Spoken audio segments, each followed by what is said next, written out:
Welcome to the Deep Dive. We're the show that takes a whole stack of sources and boils them down for you so you get the core insights without all the legwork. That's the goal. Today, we're diving into something pretty fundamental. Education. But maybe not quite how we usually frame it. We tend to think, education equals career paths, jobs, maybe getting ahead economically. Right, the practical stuff. Exactly. But what if its real purpose is, well, bigger than that? More transformative. That's precisely what our source material explores today. Yeah, we're looking at a really thought-provoking article by Ryan Beja.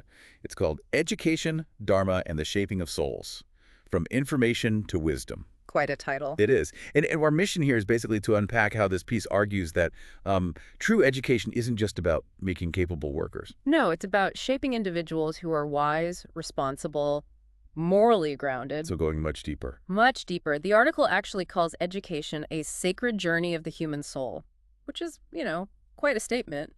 Definitely sets a different tone than, say, a college course catalog. Right. It's about nurturing awareness, sharpening your intellect, yes, but also, crucially, refining your character. It goes way beyond just skills. And this isn't a totally new idea, is it? The article mentions historical context. Correct. Especially in ancient Indian traditions. Education there was often seen as this quest to become what they called an adhyatmic purusha. Okay, what does that mean? An adhyatmic purusha. Essentially a complete human being, whole, integrated. A complete human being. Yeah. That really broadens the scope, doesn't it? So what does that look like, according to the article? And how does this idea of dharma fit in? Let's unpack this a bit. Okay, so dharma. It's presented as something much bigger than just like a moral code or a set of religious rules. More foundational. Yeah, think of it as the inherent order of the universe, the way things are fundamentally.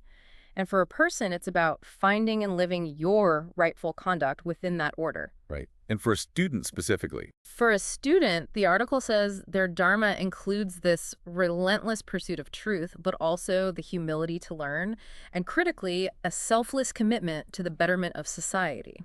So it's not just about absorbing facts for yourself. Not at all. It involves cultivating inner clarity, understanding yourself. It involves honoring teachers, elders, the whole tradition of learning, and developing qualities like discipline, gratitude, honesty. Empathy is a big one, too. That sounds demanding. Yeah. But also quite profound. It is. And this dharmic orientation, as the article calls it, it completely shifts what education is. It stops being just a transaction. I pay tuition, you give me information, I get a grade, and it becomes this sacred relationship. A relationship between who or what? Between the teacher and the student, definitely. But also between knowledge and wisdom, between your own self and the wider society. It's about aligning your personal growth with the well-being of everyone else. That connection between personal growth and collective well-being feels really key here. Absolutely central. Okay, so this framework is set. Then the article moves into this hierarchy, almost. A path from raw information up to wisdom. And it uses some really wide analogies. Here's where it gets really interesting for me. Yeah, it's a great way to visualize it. It breaks it down into 4 steps. First, you have just information. Raw facts. The article calls them scattered bricks. No structure yet. Just stuff lying around, okay? Then comes knowledge. This is where you organize that information, give it context. Like, now you have the architectural blueprint. You see how the bricks fit together. Got it. So context is key. What's next? Next up is intelligence. This is the ability to actually use that knowledge effectively, to apply it, adapt it. The article calls this the skill of building. You can take the blueprint and the bricks and actually construct something. That sounds pretty crucial, being able to do something with what you know. It is crucial, but it's not the final step. Right, there's one more. Yes. The summit is wisdom. And this is, well, it's more than just knowing things or being clever.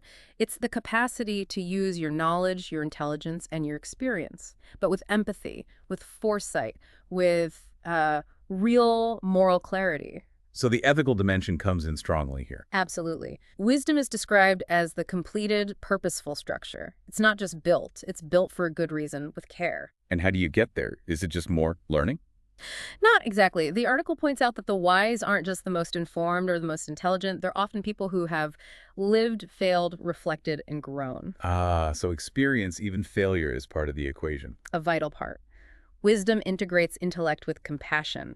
skill with ethics. Your decisions are guided by conscience, not just calculation. That's a true aim of this kind of education. So if intelligence is the skill of building, but wisdom adds that ethical layer, is there a risk the article sees in focusing too much just on intelligence, like in our current systems? That's a central point, definitely.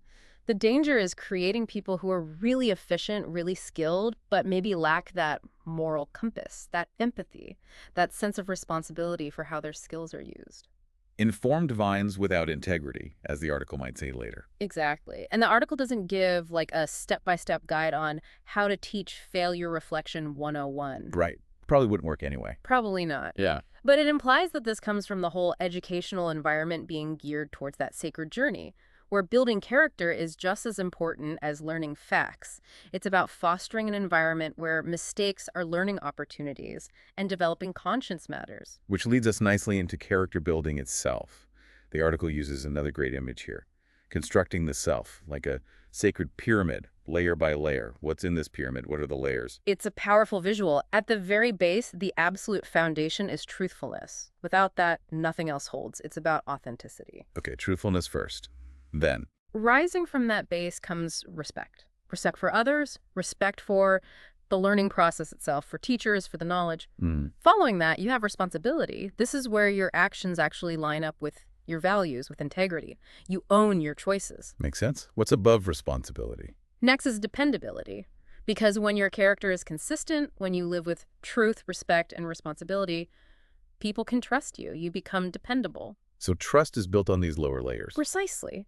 And then, at the very peak, the summit of this character pyramid is love. Love in an educational context. Yes, but described as selfless, transformative, unifying love. Not necessarily romantic love, but that deep care and connection that drives service and understanding. Wow, it's quite a structure. Truthfulness, respect, responsibility, dependability, love. Yeah. And the article suggests this pyramid really shows the journey from just learning things externally to truly becoming someone internally. It defines the kind of person, the kind of citizen a just and conscious society needs. We often think of education as prepping for the future, right? Getting you ready for a job down the line or life later on. That's the standard view, yeah. But the article throws a curveball with this idea of the dharma of the present moment.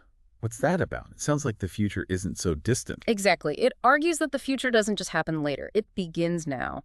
What you do today, how you choose to learn, how you act, what values you prioritize right now, that's actively shaping not just your own path, but the path of your community, even your nation. So every moment counts. Every moment is formative. It uses this really strong analogy of a potter shaping clay. Who would like that? The present moment is the clay. Our actions, our choices, our learning, that's the potter's hands. We are constantly shaping what's to come. And the warning that comes with that. The warning is pretty stark. If we focus only on skill building, on making efficient potters perhaps, but neglect the soul building part, we risk producing, and I'm quoting loosely here, efficient individuals without empathy and informed minds without integrity. In a society full of those people. Invites decay, as the article puts it. It suggests that prioritizing skills over soul leads to societal breakdown eventually. That's heavy. So this potter analogy, how does the article suggest we become, I guess, better potters, especially avoiding that trap of efficiency without empathy? Well, it loops back, really. It ties back to embracing that dharma we talked about, the pursuit of truth, humility, selfless commitment. It's about being conscious of the impact of our actions now. So intentionality in the present. Exactly. Choosing to learn, act, and value things that build character and contribute positively, not just aiming for immediate personal gain or efficiency alone. The better potter understands the weight of each touch, each decision in the present moment. And connecting this idea of the present shaping the future, there's also this emphasis on roots and resilience.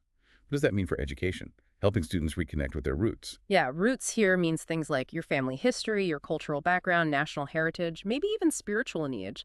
It's the stuff that grounds you. Okay, and why is reconnecting with that so important?